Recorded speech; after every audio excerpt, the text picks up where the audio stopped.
Have you thought about the impact of peanut oil on peanut allergies?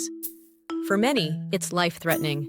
Peanut oil, derived from peanuts, concerns allergy sufferers. It's commonly used in cooking, especially frying, due to its high smoke point. However, it can trigger severe reactions in sensitive individuals. Unrefined contains more protein, posing higher risks. Refined may have fewer allergens, but still requires caution. Allergies occur when a peanut allergy sufferer consumes peanut oil. The immune system sees it as harmful, even in trace amounts. Symptoms can be hives, swelling, or anaphylaxis. Imagine cooking a meal with peanut oil.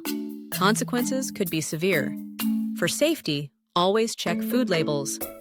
Processed foods may contain peanut oil unintentionally. When dining out, ask your server about peanut oil use.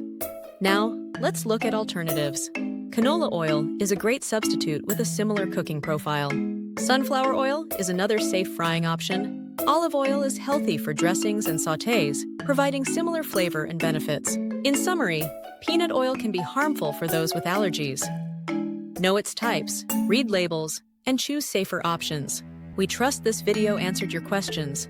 Remember, you can always contact one of the healthcare professionals in the allergy department at Enticare if you have any questions.